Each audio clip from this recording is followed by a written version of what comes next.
Friends, ഇന്ന് നമ്മൾ വന്നിട്ടുള്ളത് ബീട്രൂട്ട് ചമ്മന്തി എങ്ങനെയാണ് വളരെ പെട്ടെന്ന് തയ്യാറാക്കി എടുക്കാമെന്നാണ് ഇന്നത്തെ വീഡിയോയിലൂടെ പറയാൻ പോകുന്നത്. അപ്പോൾ നമുക്കതിനാവശ്യമായിട്ടുള്ള സാധനങ്ങളാണ് പറയുന്നത്. തേങ്ങ വേണം, വലിയുള്ളിയുടെ ഒരു കഷ്ണം, അതേപോലെ തന്നെ ബീട്രൂട്ട്, പച്ചമുളക്, കറിവേപ്പില, ഇഞ്ചി, ഉപ്പ്. ഒന്നും കൂടി പറയാം: തേങ്ങ, ഉള്ളി, പച്ചമുളക്, കറിവേപ്പില, ബീട്രൂട്ട്, ഇഞ്ചി, ഇവെല്ലാം കൂടി മിക്സിയുടെ ജാറിലിട്ടിട്ട് നന്നായി അരച്ചെടുക്കുക.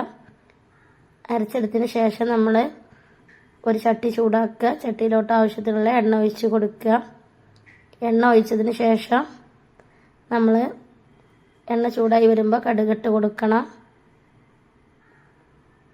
നന്നായി ചൂടായതിന് ശേഷമാണ് നമ്മൾ കടുകിട്ട് കൊടുക്കാൻ പാടുള്ളൂ.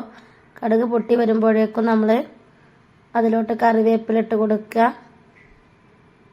അപ്പോൾ നമ്മുടെ വീഡിയോ ഇഷ്ടപ്പെട്ടാൽ ലൈക്ക് ചെയ്യാനും ഷെയർ ചെയ്യാനും കമൻറ്റ് ചെയ്യാനും സബ്സ്ക്രൈബ് ചെയ്യാനും തൊട്ടടുത്ത് കാണുന്ന ബെല്ലൈക്കൺ ക്ലിക്ക് ചെയ്യാനൊന്നും മറക്കരുത്.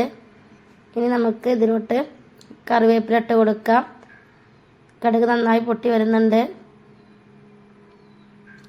ഇനി കറിവേപ്പില പൊട്ടി കഴിഞ്ഞതിന് ശേഷം നമുക്ക് അരച്ച് വെച്ച മിക്സി ഇതിലോട്ടിട്ട് കൊടുക്കുക. ഇനി നന്നായി ഒന്ന് ഇളക്കി കൊടുക്കണം. നല്ല ടേസ്റ്റാണ് ഇത്. നിങ്ങൾ ട്രൈ ചെയ്തതിന് ശേഷം ഫീഡ്ബാക്കൊക്കെ അറിയിക്കുക. അതേപോലെ തന്നെ ഇതിൽ നമ്മൾ കുറച്ച് ഒരു 2 തുള്ളി സുറുക്ക് ഇറ്റിച്ച് കൊടുക്കുക. നിങ്ങൾ മറക്കരുത്. നമ്മൾ മിക്സിയിൽ അരക്കുമ്പോൾ ഇറ്റിച്ച് കൊടുത്തിരുന്ന് പറയാൻ വിട്ടുപോയതാണ്. ഇനി നമ്മൾ ഒരു വലിയ ഉള്ളിൻ്റെ പകുതി ജസ്റ്റ് ഒന്ന് കൊത്തി അരിഞ്ഞിട്ട് ഇതിലിട്ടൊന്ന് ഇളക്കി കൊടുക്കുക.